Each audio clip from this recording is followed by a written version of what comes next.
Maintenant, la population d'Ayen a révolutionné sa manière de vivre. Covoiturage, tri sélectif, potager sans pesticides à l'école. Les initiatives fleurissent à tous les coins de rue. Chacun a accepté de changer ses habitudes pour que notre planète respire mieux. Et ça marche. Regardez plutôt le reportage de Laetitia Legendre et Éric Mézy. Alors ça va donner quoi les graines? C'est toi qu'on voit. Dans la commune d'Ayen. Le tournesol. Et le tournesol, ça ressemble à quoi? Un soleil. Il n'y a pas d'âge pour s'intéresser à la nature. Ce matin, atelier plantation de graines de tournesol, du jardinage sans pesticides.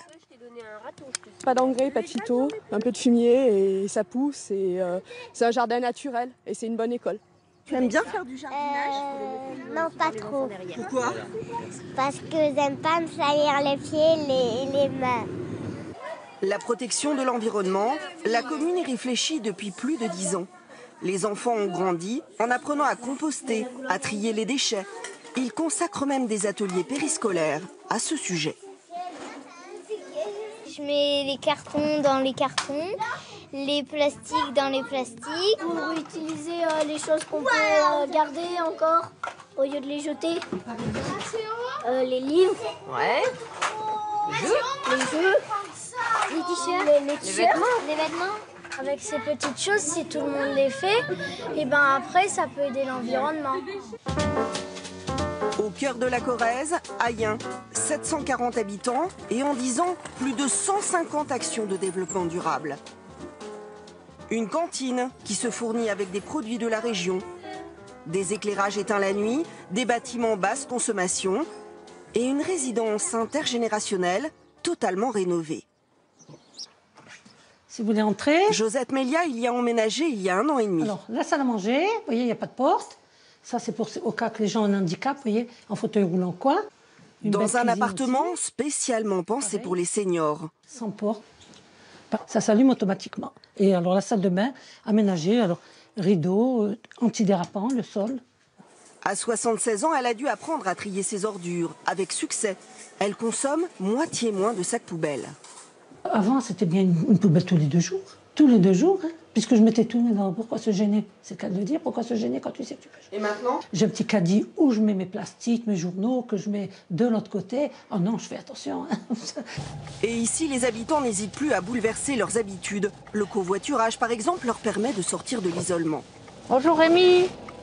Ça va Rémi? Ça va. Ce matin, Odette Sourisseau, 83 ans, emmène un jeune à la gare SNCF à 12 km. Alors je ne fais jamais des excès de vitesse, je ne roule pas vite. Elle participe au dispositif depuis plus de 2 ans et n'y voit que des avantages. Par exemple, la semaine dernière, ma voiture était au garage. J'étais bien contente d'avoir quelqu'un qui me véhicule lorsque j'en avais besoin. J'utilise fréquemment quand même, dans tous mes déplacements.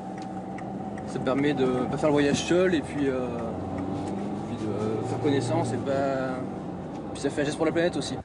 C'est dans cette maison qui regroupe de nombreux services comme la Poste ou la CAF que les énergies du village se retrouvent. Bonjour.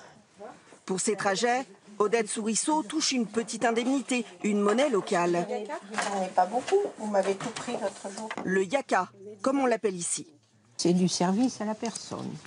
Parce qu'il y a beaucoup de gens qui hésitent à demander à ce que l'on les véhicule. Et là, comme ils nous paient, ils se sentent moins redevables. 8 commerçants de la commune jouent le jeu et acceptent ces coupons de yaka.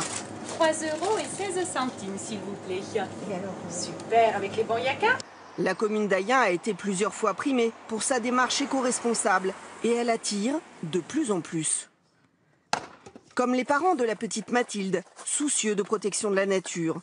Ils se sont installés en septembre dernier. On est dans un environnement qui est protégé de l'épandage et des produits chimiques. Donc c'était aussi notre souhait pour élever notre enfant que d'être dans un environnement sain.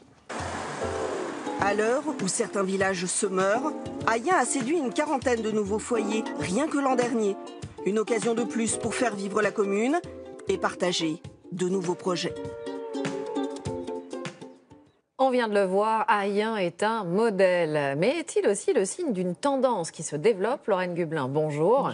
Ces villages éco-responsables, ils sont de plus en plus nombreux. Oui, vous l'avez vu, Ayen a reçu plusieurs labels et notamment le label Notre Village Terre d'Avenir. Eh bien, il y a aujourd'hui 150 communes qui ont aussi reçu ce label et qui, comme Ayen, font des efforts pour rendre les bâtiments municipaux moins gourmands en énergie ou qui n'utilisent plus de pesticides dans les espaces publics. Et à chaque fois, il y a une dimension pédagogique. Par exemple, la commune de Navayangos dans les Pyrénées-Atlantiques, elle a créé un poulailler